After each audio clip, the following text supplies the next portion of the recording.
think upon your goodness and your faithfulness each day. Now come please us not because I am worthy to receive the kind of love you give.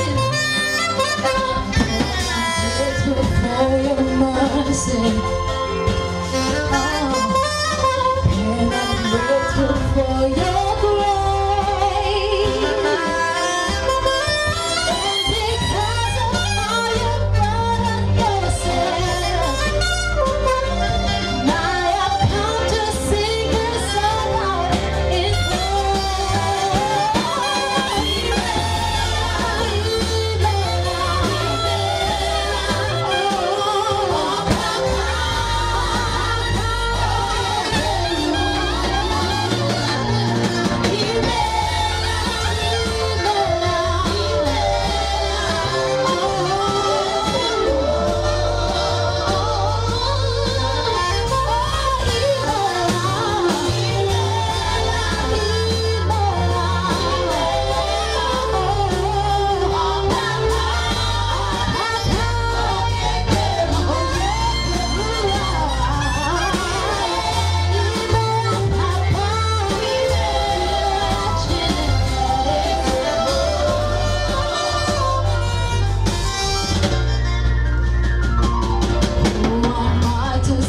your praises.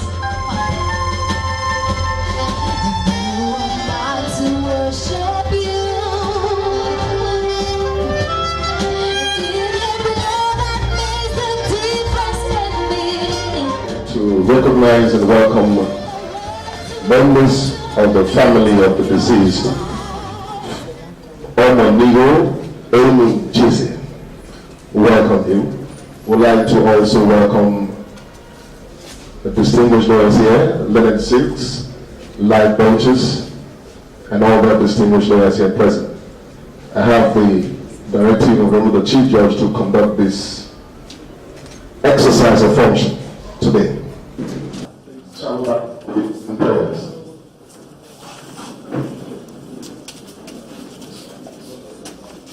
Father, we thank you this morning. We are grateful to you for the privilege to be here.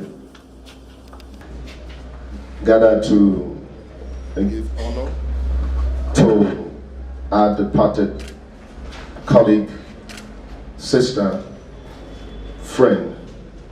All that shall be done here today will be peaceful. Amen. That God, all members of the family will be strengthened in their hearts. And we ask that there shall be no loss of this type or any other type in this family. Amen. Preserve all here present in Jesus' precious name. Amen. And at this juncture, we'd like to invite the Honorable Chief Judge for his speech. My Lord.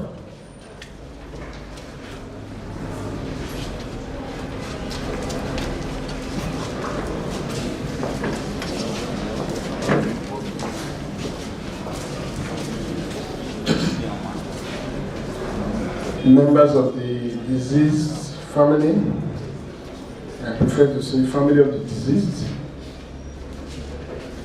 My Lord here present. Also, honorable those that might be coming. There's both serving and retired. The Honorable Attorney General Commissioner for Justice. Your worships, the magistrates and your honors, the presidents of area customary courts, chairman of the Nigerian Bar Association Benin branch,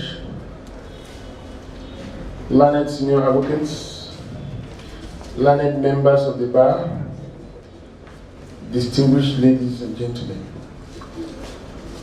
On Friday, 26 February 2016, I received a letter from the Secretary of the Nigerian Bar Association Benin branch notifying me of the demise of Felicia Omonigho Eimunjeze, with a further request for leave to have her remains laid in state at the High Court for them. As I read through the contents of his letter, I was shocked to read that Omonigho died via a ghastly motor accident along the Benin-Auchi highway. She certainly was not prepared to die, and had she known that this particular journey would be her last, she would not have embarked on it, for it was a journey of no return. The circumstances surrounding her death were quite tragic, and I felt an inner compulsion to read through her biography, which was attached to the letter forwarded to me. By the time I was done with the biography, the full weight of the truth in the statement made by Winston Churchill, a former Prime Minister of Great Britain, stared me in the face. Here is what he said: "We make a living by what we get. We make a life by what we give."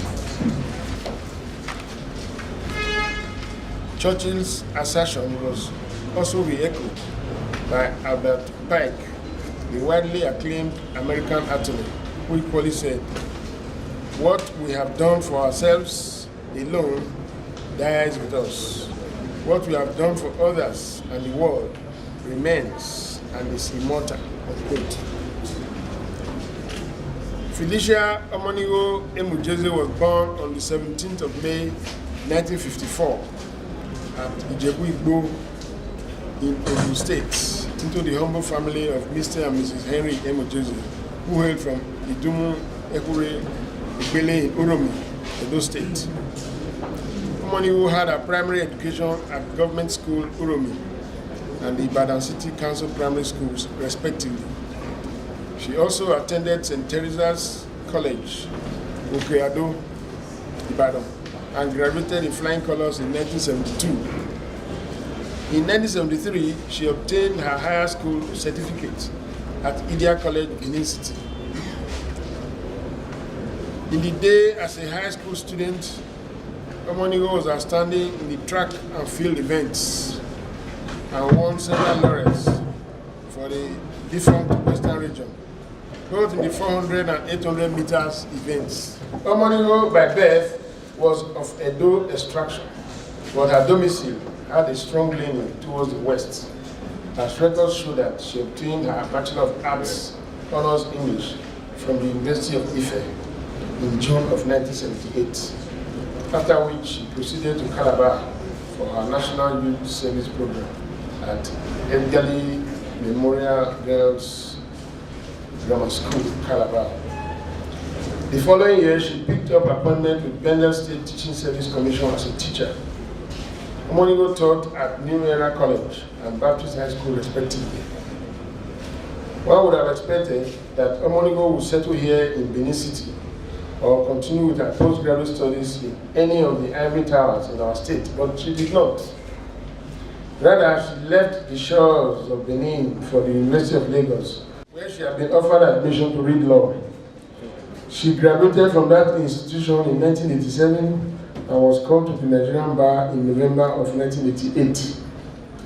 For the next 6 years, that is to say from 1988 to 1994, Omonigho served as legal advisor and company secretary to Health Aids Nigeria Limited, and was also in active legal practice and had the privilege of being appointed as notary public.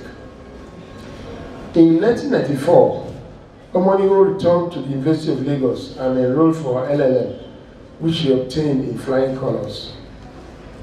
Some love to teach, others despise it.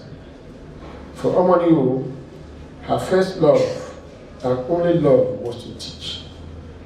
It is on record that she was a brilliant scholar and had earned herself a prime place in the roll call of those appointed by the Council of Legal Education to impart students with her wealth of knowledge in law.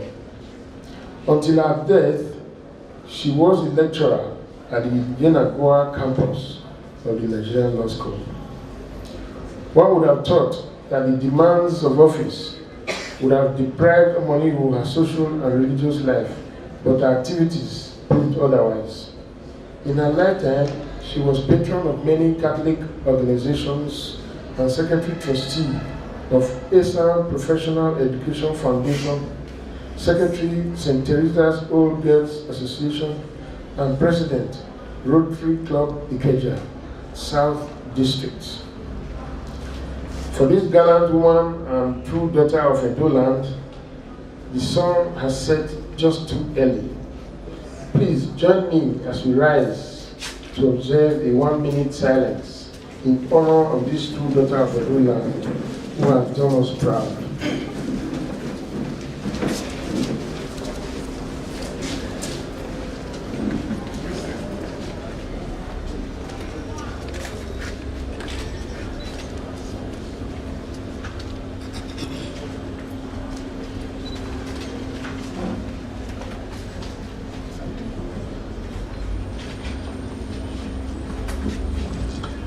May her gentle soul rest in peace. That is the end of the speech, but I also want to make a few remarks. Apparently, the people who wrote the speech didn't know of my own personal relationship with the deceased. As a member of the body of benchers, I had the statutory duty of attending students' dinners at the law school. Whenever there is a dinner for them, the students are required to eat some dinners before they are called to the bar. And I used to go to Yenagua to attend these dinners. And this lady was always there to give us welcome, and she made us very comfortable and at home whenever she went there. I went there about 4 times, and each time she made her presence very, very well felt. I want to personally pass on my own condolence to the family. And my Lord, Honorable Justice S. Omonigho, who is one of the judges of the Edo State Judiciary, I was very shocked when he told me that she's his cousin. So please accept our condolences. It's quite a very bitter pill to swallow, but that is it. That is life, and there is nothing we can do about it. May the good Lord rest us all.